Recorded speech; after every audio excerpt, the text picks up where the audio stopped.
So tell us a little history on your practice. Well, I'm actually one of the oldest practicing audiologists in the state.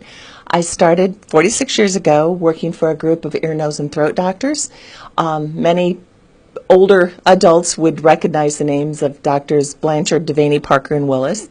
I worked for them for 21 years, and then as they were retiring, we decided to start a private practice. So 26 years ago, my partner Diane Harrison and I started Kenwood Hearing Center as a private entity. So how has your practice changed over the years? Oh, I've seen amazing things happen over the last 46 years.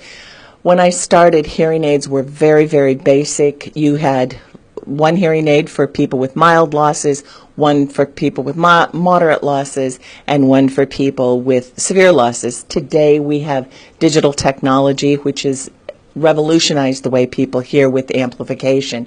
We're now able to fit many more types of hearing losses and much more successfully. So it's been a wild ride to see the advances and changes in technology. So what are some warning signs that people's hearing might be slipping? That's a good question.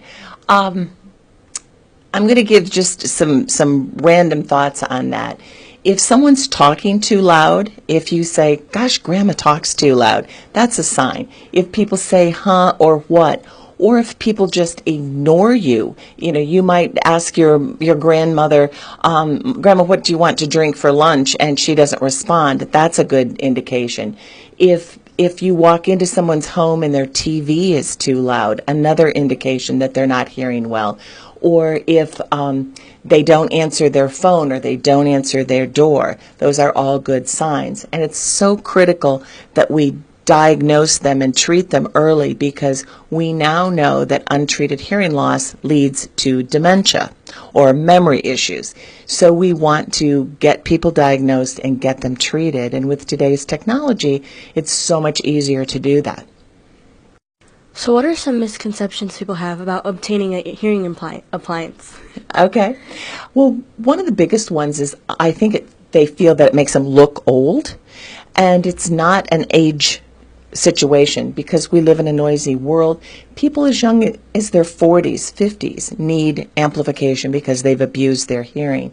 Another big thing is that they think that they're their grandfather's hearing aids, and we know that the technology today is so much better than it ever was before, and so much more comfortable and so much more user-friendly. Today we have hearing aids that have Bluetooth connectivity capabilities, so you can actually connect to your iPhone or your iPad or your TV through Bluetooth. There's just some amazing developments that have negated many of the objections that people have. In the olden days, there wasn't noise reduction in hearing aids, so people would say, oh, my grandpa never wanted to wear it in the restaurant, or he would turn them off, or he would take them out when it got noisy. Today we have phenomenal noise reduction circuits in the hearing aids. They're much more easy to use. If a parent thinks their child has a hearing issue, what should they do? The first thing is, I would say, check with your pediatrician. If speech and language is on track and they're at age-appropriate speech and language development, I would say they probably don't have a hearing issue. If the child is delayed in speech and language, absolutely they need a hearing test.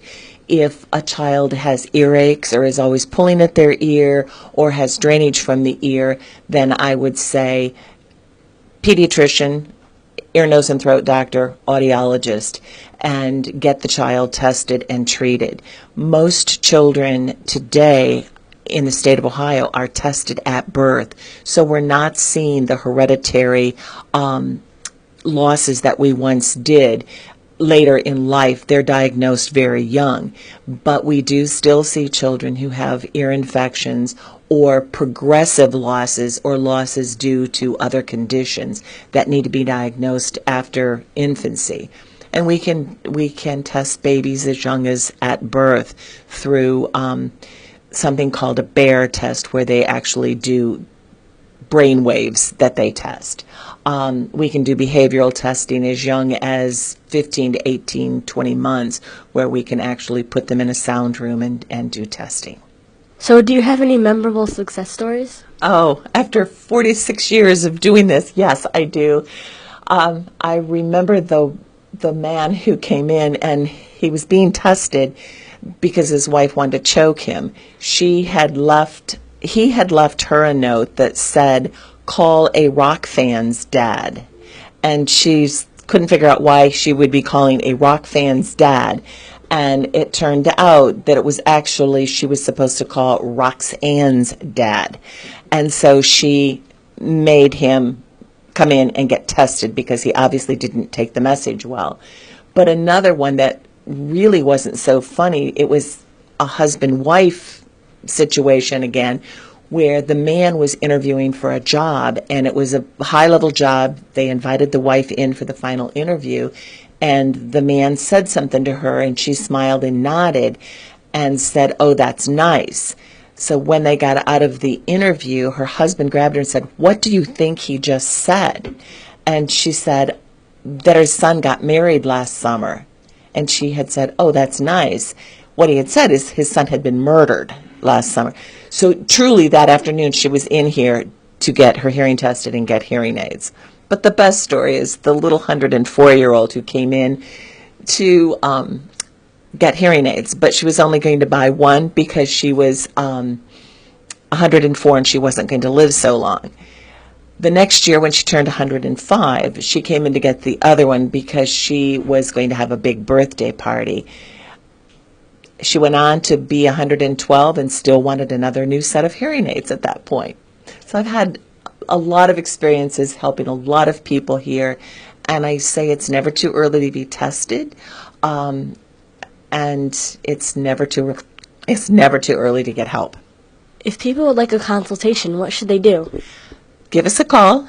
We have a toll-free number that's 1-877-534-3277, and our Toledo number is 419-534-3111.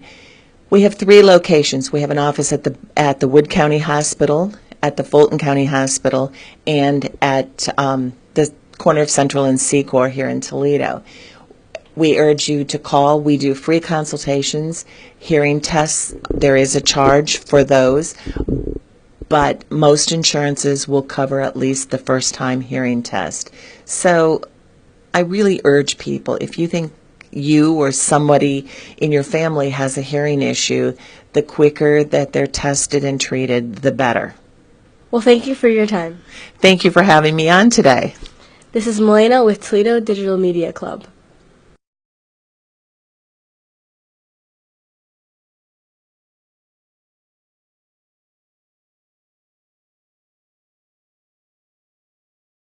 Thank you for being a sponsor for this program, and what are your thoughts on this program? Hey, I think anything is a good idea to get the kids started when they're young. I think that's the best thing. So yeah, I'm more than glad to work with you and work with anybody to make this very successful. What other community activities do you support? We support quite a few. We always have people coming in here, of course, asking to sponsor different things, and whenever possible, we try to help them out. We're a member of the Sylvania Community Chamber of Commerce. We're a member of the Toledo Chamber of Commerce, different clubs, just about anything that we figure is going to help other people, and in the long run it helps us. So I think those are all good things to belong to, and we try to sponsor different sports teams and whatever it takes. Thank you for all you do for the community. Well, thanks, Annabelle. I appreciate you coming out here and talking to me today, and I'd like to work with you and your group whenever possible. Thank you for coming on board as a student sponsor. What are your thoughts on this program? I think it's a really unique program that teaches young people about news and media and journalism, and I'm super excited at how you guys support local charities and help them advertise so that they can help raise funds that they need to support the community activities and those less fortunate in the area and get their message out. What other community activities do you support? We support local school events, sporting events. We recently supported the Assistance Dogs of America had a charity fundraiser. I'm a member of the Sylvania Area Chamber of Commerce, and we have made donations to them, as well as they've helped me very much in return as well. Thank you for all you do for the community. You're very welcome.